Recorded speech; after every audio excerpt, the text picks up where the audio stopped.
بندے کو ہر وقت یہ احساس رہے کہ میرا کوئی معبود ہے اور میں اس کا بندہ ہوں. یہ احساس جب انسان کے ساتھ جڑا رہتا ہے تو وہ کبھی بھی بندگی کے دائرے سے باہر نہیں نکلتا. ہم تو بارش تیز ہو تو نماز قضا ہو جاتی ہے. ہم تو رات دیر سے شادی سے پہنچے ہیں اور سحری کے وقت ہم گھر آئے ہیں جی تو اس لیے آج فجر قضا ہو گئی.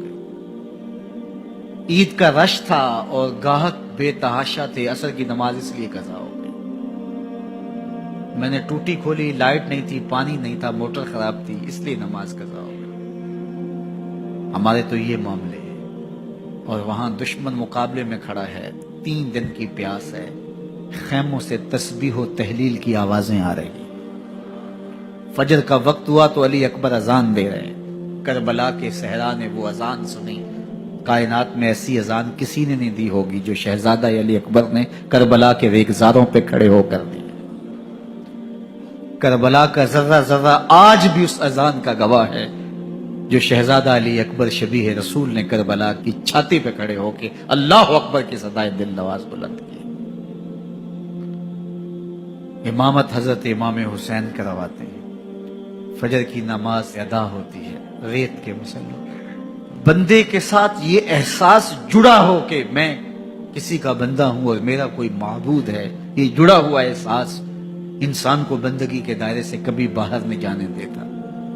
گھوڑے کی زین سے فرش زمین پر جب حضرت امام حسین آ رہے ہیں تو بدن زخموں سے چور تھا، لخت لخت کٹا ہوا تھا، بدن سے خون نچڑ رہا تھا.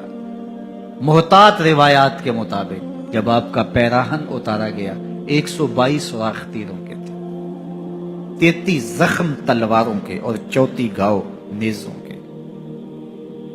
اس حالت کے اندر گھوڑے کی زین سے کوئی فرش زمین پہ گرے، بخار کی تیزی ہو تو نمازیں چھوٹ جاتی ہیں. یہاں اتنے زخم، بہت ساری برچیاں بدن میں ٹوٹ گئی تھی، لخت لخت سے خون بہ رہا تھا. لیکن حسین ابن علی آتے ہی پیشانی سجدے میں رکھ کے کہتے ہیں سبحان ربی الاعلی. نماز قضا نہیں ہونے دی. دست قاتل نے سر حسین جب کاٹا تو سجدے میں جھکا ہوا تھا. خولی بن یزید آگے بڑھا سر انور کاٹنے کے لیے جب سجدے میں جھکا ہوا تھا، لیکن بدن تھر تھر کانپنے لگا. سنان بن انس آگے بڑھا، ہمت نہ پڑی.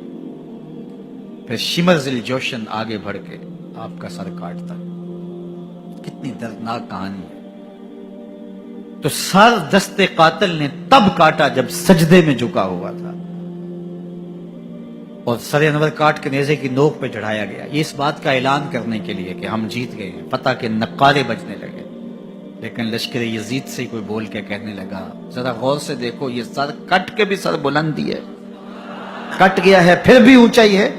اب نیزے پر سر پرویا گیا اور فضا میں بلند کیا گیا تو کٹی ہوئی گردن کی جانب سے نیزہ ڈال لیا جاتا، لیکن نیزہ ڈالا گیا اس طرح کہ کٹی ہوئی گردن کا رخ آسمان کی طرف اور پیشانی کا رخ زمین کی طرف. ایک شاعر نے تخیل باندھا، باں کے سر نیزے پہ اور سوئے زمیں ہے روح، یعنی سجدہ ثانی کی ہے آرزو. رکعت کے 2 سجدے ہوتے ہیں، ابھی ایک ہوا تھا، سر حسین دست قاتل نے کاٹ لیا. کہا نیزے کی نوک پہ حسین کی پیشانی میں دوسرے سجدے کی آرزو مچل رہی. نماز قضا نہیں ہونے دی. مشکلات، حالات کی تلخیاں، پیاس کی شدت، مخدرات اسلام کے پردے کا خیال، 22,000 کا لشکر مقابل، 71 لاشیں اٹھا کے خیموں تک پہنچا چکے، کلیجہ زخمی، دل زخمی. اللہ اکبر.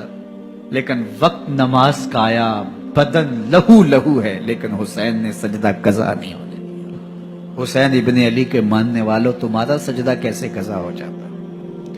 اگر حسین ابن علی کا پیار سینے میں موجود ہے تو پھر سجدہ قضا نہیں ہونا چاہیے. کربلا سے سیکھا جانے والا ہمارے لیے سبق ہے.